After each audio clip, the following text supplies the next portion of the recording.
Hi, Selena. Hey, Nikki. And hey, everybody. Welcome to this week's edition of Extra Sugar. So this week, we're going to talk about all things Atlanta tea rooms. This is in honor of the hot and bothered crowd of ladies all hopped up on 2-for-1 daiquiris from the Ruffles and Bows tea room, hootin and hollerin for our boy Anthony during the bachelor auction. I mean, I'm ready. So you mentioned in the main episode that Ruffles and Bows came up in season 4, episode 21, Tough Enough. Mm-hmm. I don't know if I got that episode number right. Tough enough. Whatever. Close enough. But I think we discussed this at the time, and then I validated it again this time. That to the best of my knowledge, that wasn't an actual tea room in Atlanta. Mm-hmm. But as longtime listeners might remember, we did talk about Mary Mac's tea room.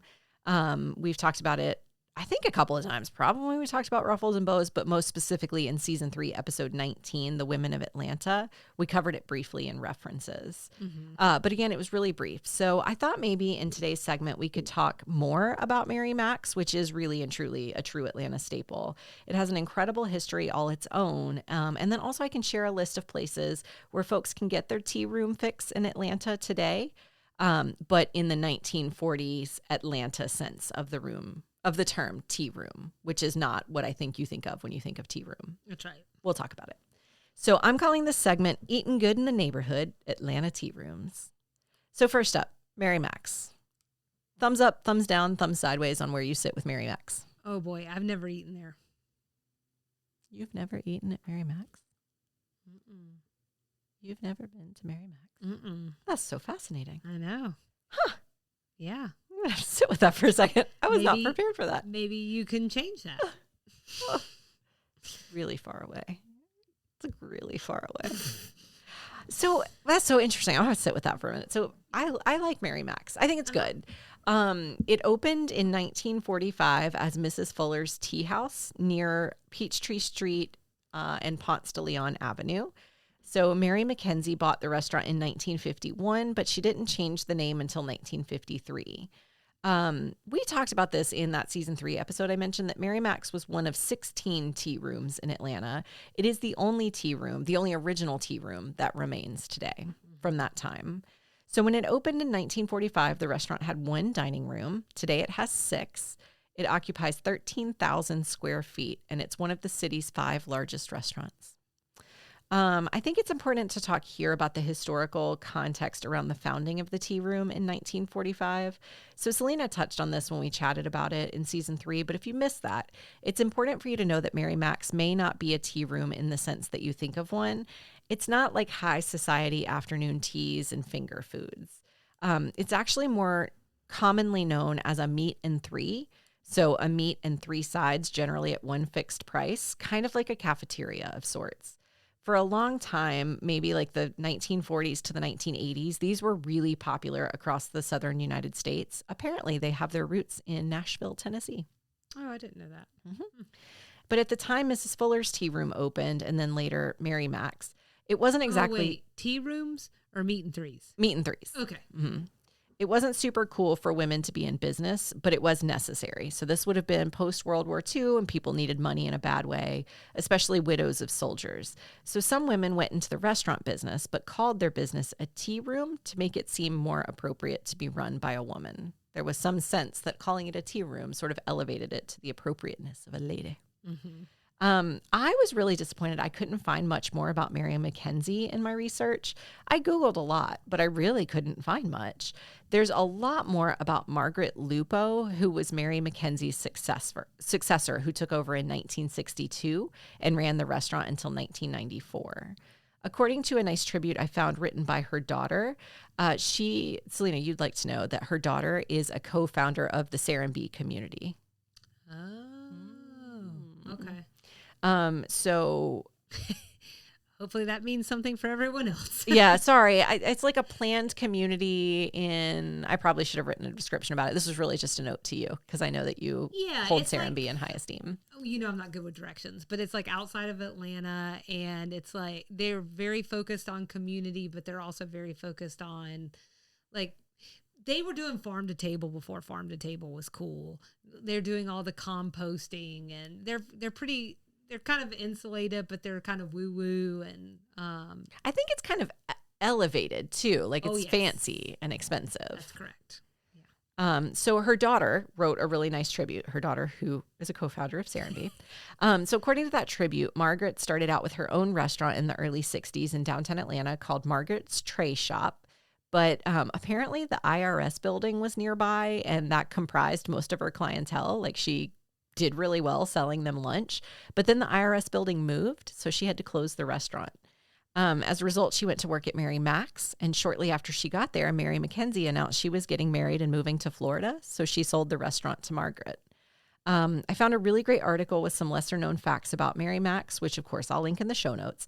But one of the things I found said that Margaret was unable to get a bank loan in 1961 to buy the restaurant from Mary Mackenzie, so she had to scrounge together cash from family and friends to buy the restaurant.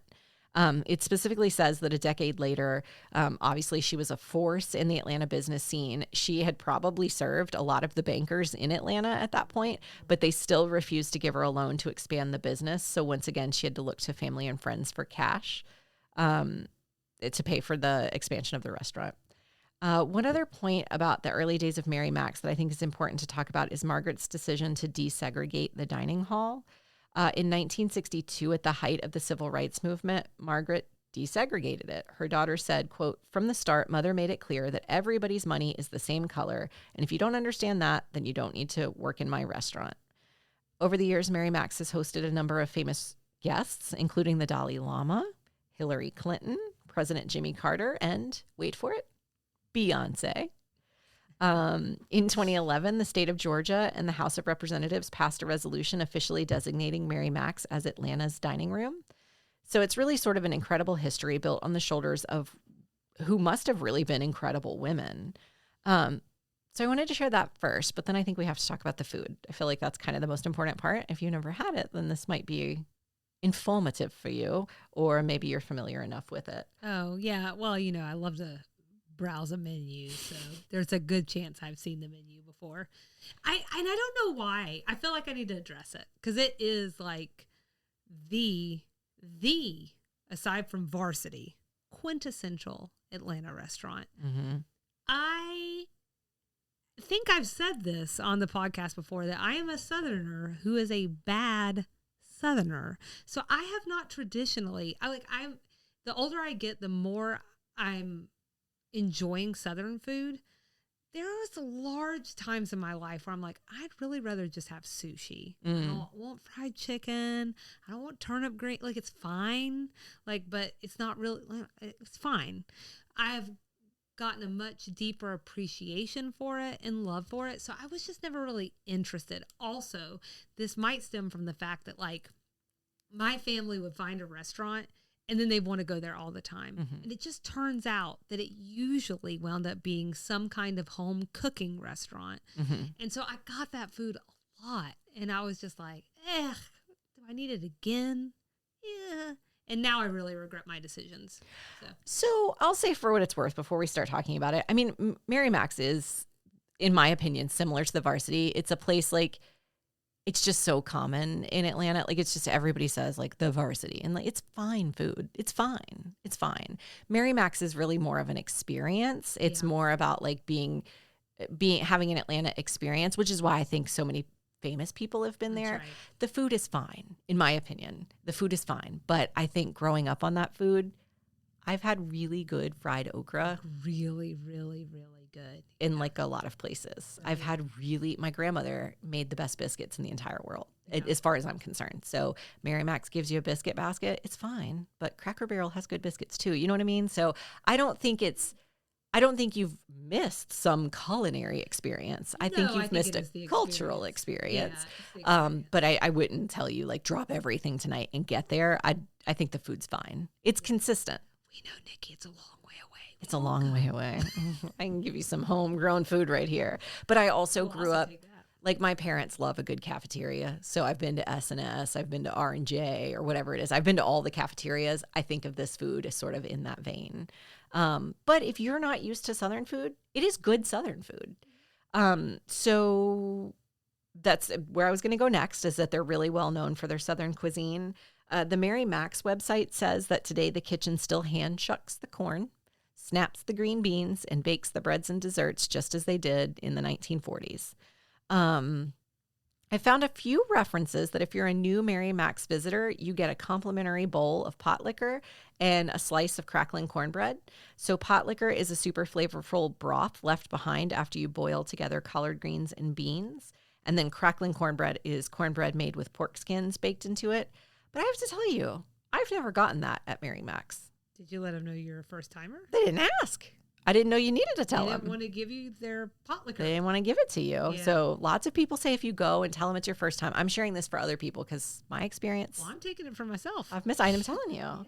Yeah. So again, I'm not sure I've ever actually had pot liquor, but it's a Southern staple, and several Mary Mac's reviews raved about Mary Mac's pot liquor. So my favorite part of Mary Mac's is the complimentary bread baskets. Like I said, it's got a lot of rolls. I think there's some yeast rolls. I think there's some biscuits in there, and they have cornbread. If you come in after 4 p.m., they put in cinnamon rolls too. That's what I like. I like their cinnamon rolls. What's not to like? There's no way you haven't had pot liquor.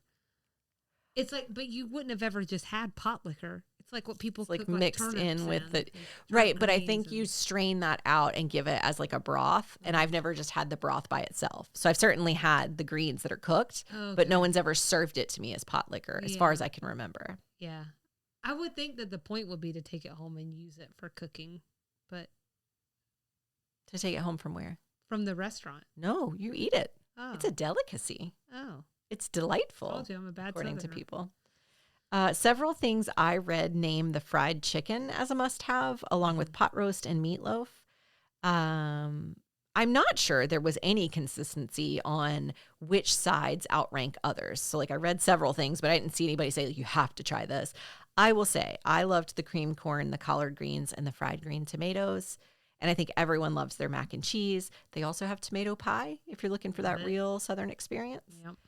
If you can make it to dessert, I don't think I ever have, but they do have banana pudding, key lime pie, peach cobbler, all the things. Mm-hmm. So before you get in the car and head down And I'm there, like, bah. hold up. I wanted to share a couple other tea rooms that still exist around Atlanta, and I do mean this in the sense of the original tea room definition, so a Eatin 3. Somewhere you can go today that's not Mary Mac's, but you can still get Mary Mac's-like food. So I found an eater.com article that suggested 16 locations. I'll link to it in the show notes, but here are 5 that stuck out to me. One thing you'll notice, distance. They're much closer to us than Mary Mac's. So Hannah's Kitchen, they're off Breckenridge Road in Duluth. According to the article I found, it's open for both breakfast and lunch, but, quote, it's during the latter meal where the homestyle cooking of Eatin 3 really shines. Simply choose your protein, like baked chicken, fried fish, country fried steak, or meatloaf, then your 2 sides, including black-eyed peas, mac and cheese, fried okra, and turnip greens. The lunch plate also comes with cornbread or a dinner roll and costs just under $10. Wow. Next up is the Magnolia Room off Hugh Howell Road in Tucker.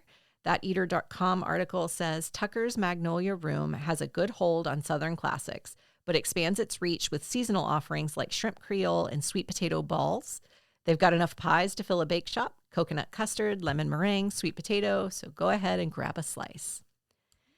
And then Matthew's Cafeteria off Main Street in Tucker. Apparently they've been run by the same family since 1955, and all the things I said before about Eatin 3s sound like they apply to that one. And then the last 2, I'm going to take it to Atlanta proper, since Tucker and Duluth can be hard to get to if you're just like visiting the city. I'd like to try the Colonnade just off Cheshire Bridge Road. Apparently this is another Atlanta classic that opened in 1927. The Eater.com article indicates that their clientele airs a little on the older side, but I'd be willing to try to bring the dining room average age down. That means they know what they're talking about. Right. So apparently fried chicken and stewed corn are big hits on their menu. And then last but not least is the Busy Bee Cafe. First, I think their name is cute as a button. They've been in business since they were established by Lucy Jackson in 1947. They're open Monday through Sunday off Martin Luther King Jr. Drive in downtown. Their fried chicken and key lime pie are named as must-haves there. I'm so hungry. So I also am good and hungry, so I'm going to call it right there. You know what comes next? We're going to ask you to give us a 5-star rating or review wherever you listen to podcasts, or just share us with family and friends.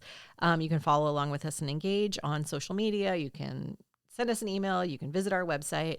On the website, you can find other ways to support the show.